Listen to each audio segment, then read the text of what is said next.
What's up, Raiders? It's Groovinator, aka Adam from raidersofthelostflicks.com. And first of all, I want to apologize that I didn't get a video put up yesterday. I had to cancel one of the most important meetings of my life. I was supposed to get a hernia repaired back in 2012. I went to go get tests done for that.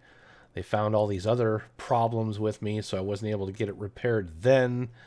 And then I was able to get it repaired now, and it took me forever to get a referral, and then I get the referral, and I'm going to have to be sitting in a room full of people with masks on, and I have, other things, health problems wise, that make me more susceptible to the brew flu, so I had to cancel that meeting, and that doesn't make me happy, so I just couldn't get it in the mind frame that I needed to make a video yesterday, so I apologize for that. And if I'm a little grumpy, you'll know why, at least. But another thing that I wanted to mention, and for those of you that are new to my channel, thank you for subscribing, and for those of you that have stuck around, I appreciate very much. I like to talk about the importance of physical media, and in situations like this, it would be very easy for me to give you an I told you so. But what I mean by physical media is I'm not saying that everything you watch has to always be on DVD or Blu-ray or VHS or whatever you have, but the stuff that you absolutely cannot live without, the movies that you support, the movies that you like to watch repeatedly, you should hang on to a physical copy of that. And a lot of people that I know do have like a copy of at least a few Blu-rays that they love and cherish. But if you've noticed, a lot of the stores have been trying to get rid of their Blu-rays and shrink their sections and shrink their footprint because everybody's embraced the digital. And if you notice here, this is Vudu, okay? Vudu's been down for about 48 hours, and Vudu is where all of my digital movies are at this moment. It started off being Ultraviolet, and then when Ultraviolet closed, Vudu pretty much took over. Vudu is also owned by Walmart, who is pretty much terrible at everything they do, and I'm not afraid to call them out on this channel. I can't fucking stand Walmart. In the slightest. Everything they do is horrible. The stores are always out of merchandise. They always have two corpses running two registers on a fucking Saturday in the middle of the afternoon. And that's even before pandemics are in place. But if you'll notice here, you see this outage map. This is most of the United States of America. I can't access my digital movies. Now, this is through Xbox, which is where I prefer to watch my movies because I have an Xbox One X. It has very nice processing power and makes my movies look really good in 4K, which is why I prefer that. But that's okay. Last night I decided I would just watch Vudu on my regular TV, and I managed to get 3/4 of the way through. I decided to watch Star Wars, The Phantom Menace last night. I managed to get 3/4 of the way through it before it stopped on my TV as well. So as of right now, I have no freaking access whatsoever to my digital movies. Food for thought. All those movies that I was stockpiling, all the Blu-rays and everything, probably a good thing I do. Now, are all of the digital streaming services offline? No, they are not. But for the ones that are, the ones that can manage to keep online and keep the traffic going are going to be the ones that win the digital war right now, because people are stuck at home, not able to watch movies. Now, another thing that I had mentioned on my channel is that I would be the last person in the last movie theater watching the last movie, and it looks like, as of right now anyway, that was probably the case. The last movie I saw was The Hunt, and then I immediately walked across the hallway, literally on the other side of the theater, and went and saw Bloodshot. Well, actually, it was vice versa. I saw Bloodshot, and then I walked right across and saw The Hunt. Now, it looks like The Hunt and The Invisible Man and Trolls World Tour. Oh, boy. Trolls World Tour. Man. Anyways, it looks like those are being, they're going to be on demand. And it looks like a lot of movies are going to probably have to be released on some sort of streaming format because theaters are closed. Originally, I had gotten an email that said that the theater was going to be about 50% of the way open, and they were going to close if the theater filled up. They were only allowing half of the normal capacity of the theater that they did. And then ultimately yesterday I just got a message saying that my AMC Stubs membership had been paused and that the theaters are completely closed. So there is no form of movies to go see. Obviously, I'm not reviewing any new movies this week because I've already seen The Hunt and The Invisible Man, so as nothing. I suppose I could review Trolls. If you want me to review Trolls, let me know. But what concerns me about this is these movies on demand are $20 a piece. That's going to kill me. That's going to absolutely kill me because with Stubs, I paid $21.95 a month to see up to 3 movies a week, not $20 a movie. So they're going to have to do something with that. They're also talking about putting,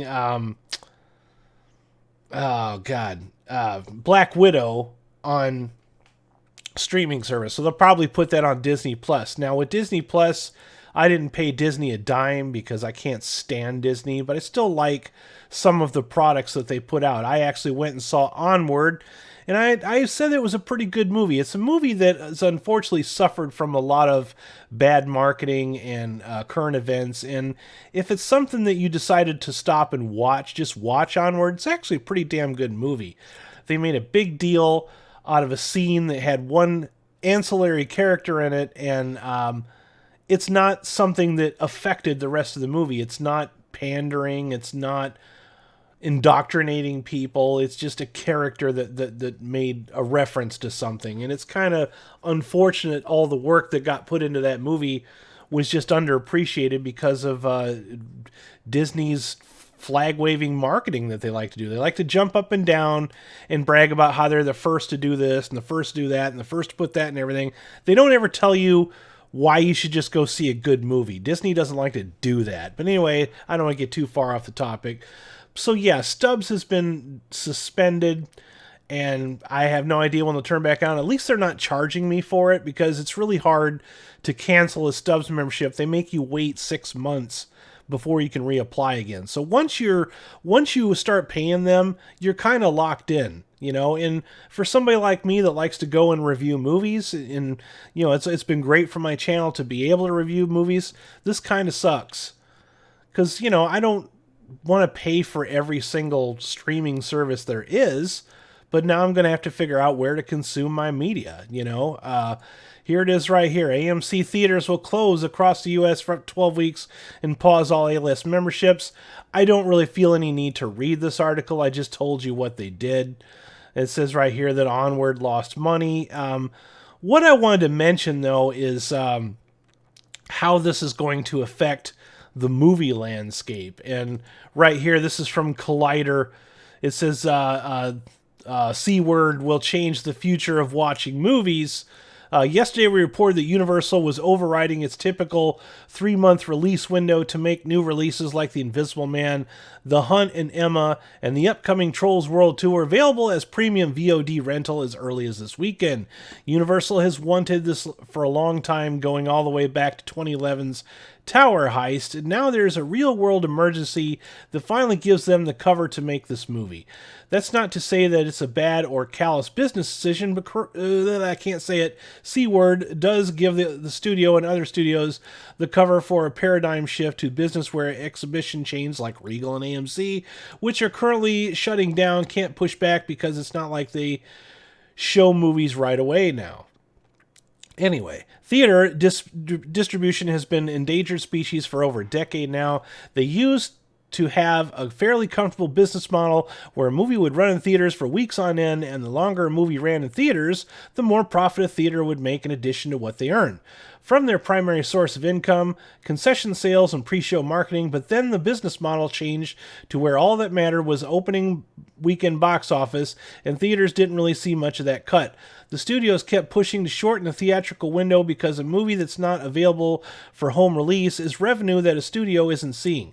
Theater distribution then took another blow with the rise of streamers like Netflix. Major chains flat out refused to show the titles like The Irishman, which pushed Netflix to pursue buying its own theaters. Yeah, The Irishman I was not able to see in my hometown. Additionally, the end of Paramount concession decrees, which prevented studios from buying theaters, mean that the chains will now lose out to studios like Disney just owning their property and showing their own blockbusters. When you add up all these attacks, using the C word to shorten release windows looks like the final nail in the coffin for theatrical distributions that had no idea how to cope with the changing cinematic landscape. There have been exceptions like Alamo Drafthouse, which has managed to expand during this era by making a love of moviegoers and movies their brand. Meanwhile, major chains have flirted with bad ideas like encouraging moviegoers to use their cell phones. That is an awful idea, which only makes the theatrical experience worse. Theaters unwilling to change their behavior have pushed back against change rather than working to find ways to make the theatrical experience more enticing. Even when they did change, it didn't come from the industry. MoviePass imploded, but it disrupted the way chains showed movies. The notion of a subscription service didn't originate with Regal, AMC, or Cinemark. It came from this insane upstart trying to undercut ticket buying and proving that people would come to a theater more often if they could do it under a subscription service. And it's great that subscription service now exists, but that may be too little too late for an industry that has consistently shown a reluctance to change and adapt. Here I'll admit that while I love watching movies in theaters, I live in a bubble. Here's my bubble. I go see a new release movie early, usually on the Thursday night before it opens. I have reserved seating. I get to stroll right in because I'm pressed, so I don't have to wait in line, and I don't have to pay anything. Then security comes in and tells everyone that if they catch you using a cell phone, they'll kick you out of the theater. Which this doesn't prevent all bad behavior like people talking. It makes the experience as smooth as possible.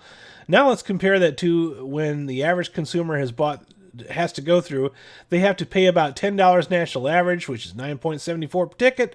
If they're with kids, those kids are going to want snacks, and the snacks have an exorbitant markup, so they tack on another $40. Then you go in a movie theater where you're treated to a barrage of pre-show ads. Yeah, and most of these ads are about 2 minutes and 45 seconds too long. Then the trailers start, and there's another 20 minutes. Then the movie properly fine starts, and inevitably there'll be some jerk on their cell phone treating the movie theater like their living room. Additionally, maybe the film isn't properly projected because major chains don't value in-focus viewing or screen masking. So you paid probably around $60 to have a subpar experience. If a movie studio is offering you the opportunity to stay home and just rent the film for $20, doesn't that seem like a more appealing option? Not when I have to review 5 or 6 movies. No. That's the only argument I'm going to have with that statement right there. It didn't have to be this way, but theatrical distribution created a set of circumstances where they took the audience for granted. And now studios are going to take that audience elsewhere.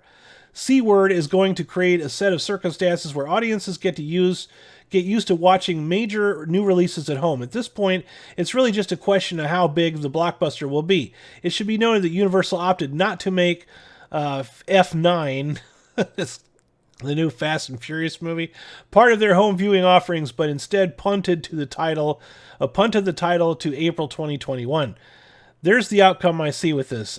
C-Word stretching on for months on end. Major chains like AMC and Regal will be forced to close various locations permanently. Major studios will then seek purchase to those locations with the death of Paramount decrees. These former multiplexes will now belong to Disney, Universal, etc. They will then use those hubs as a ways to show only blockbusters, and if we're lucky, the extra screen space to show repertoire titles. I would not be mad if a Universal theater had screenings showing Jaws and Jurassic Park. I actually did see Jaws in a theater back in, I think it was 2011 or 2012, and oh, that was worth it. However, when it comes to mid-range movies or movies that made cheaply like The Invisible Man or The Hunt, studios may see that as their opportunity to compete with Netflix just to release these titles straight to video on demand, whether it's a premium rental or as content for streaming services like Disney Plus or Peacock. Studios aren't going to stop making movies, and they're not going to make blockbusters, since a diverse portfolio of titles appeals to both a wider audience and to a larger subset of content creators who may not be interested in helming 200 million VFX extravaganzas. Studios are following the audience, and the audience wants to stay home. I personally don't like that, but I can also admit that A, my privilege, and B, that major theatrical chains have failed to properly adapt to writing that has been on the wall for almost all of the 21st century. Chains like AMC and Regal held their breath and refused to change. Now the world is changing around them. I can see chains like Alamo surviving because they've worked hard at perfecting their brand and encouraging a premium theater-going experience. But to many other chains that behave like junk food depositories that happen to show movies. As for kinds of movies that this yields, I'm not sure what that may be. Maybe studios churn out crap like Spencer Confidential, where you can be on your phone while Mike Wahlberg cracks wise and beats up bad guys. But there are still prestige pictures like The Irishman and Marriage Story. Studios are now going to be chasing Netflix, and while Netflix only really puts out quality movies at the end of the year for Oscar consideration, perhaps studios will force streamers to up their game if they have to compete with strong pictures like The Invisible Man and Emma. We should all be prepared for movie going to look very different a year from now. C-Word is a catalyst for change in the industry, and it's been a long time coming, and now that change is finally here, whether we like it or not. So there's some aspects of this article that I do agree with, and one of my biggest gripes about at least the theater that I go to, which is an AMC theater. Now, don't get me wrong, I'm not calling out this theater. Everybody that works there is extremely nice to me all the time and very sweet. They see me all the time. They're nice. I love the people that work there. It's the theater itself, okay, has needed an overhaul. It's needed new chairs. The seats are kind of beat up. They squeak a lot when you sit in them. And another thing is the food. Now, I know a lot of people complain, well, gosh, the snacks are so overpriced. And of course they are, because the theater has to make some money on the back end. They get you in there, you smell the popcorn, so you buy some of it because it smells really good. It gets you salivating. Even the commercials they play, they kind of show the pop fizzing and making you hungry and maybe thirsty at the same time. But put a modicum of quality into what you're selling at least. I can't tell you how many times the popcorn is tasted like it's sat there all day. Stale popcorn sucks. I like freshly popped popcorn. There's no microwave popcorn that's as good as the stuff you get from a good freshly popped movie theater popcorn popper, whatever the hell they call those things, popcorn popper, right? It's never that good. Okay, the theater that I like to go to has a Cinebistro, and their food is awesome. Also, their popcorn's great because they layer it, it's just the right way. But they don't offer any kind of a movie pass, so I was forced to go to AMC so that I could, because I'm not a big enough channel to have a press pass, okay, so I don't get to go to screenings. The best I can do is use my Stubbs membership and see a movie on Thursday and hurry up and get my ass home and get that video uploaded so that hopefully enough people will watch it before they go out on Friday night. That's what I've been doing. It's been working pretty good for most movies so far. But with this, well, shit, what do I do? You know what I mean? But the theater, I even put on a Google review at one point, if you want this theater to be better, why don't the theaters and the fast food chains get together? Seriously, you have a perfect opportunity to have fast food chains and theaters get together. Remember how malls had food courts in the 90s? Why don't they put a food court in the middle of the goddamn movie theater? Seriously, you could have Taco Bell over here, Burger King over there. Maybe you have to up the price a couple bucks, but if it was right there and I could get food that tasted better than a frozen chicken tender that they just put in the microwave for a second and charged me $20 for, I might be willing to go that route. You know what I mean? Like, some theaters have really good food, but not many of them. Most of them have very bad to mediocre food that they're charging way too much money. And I've put that out there several times that that's all you would need to do. I mean, the theater that I go to, there's a Ruby Tuesday right next to it that's been closed and derelict for like months.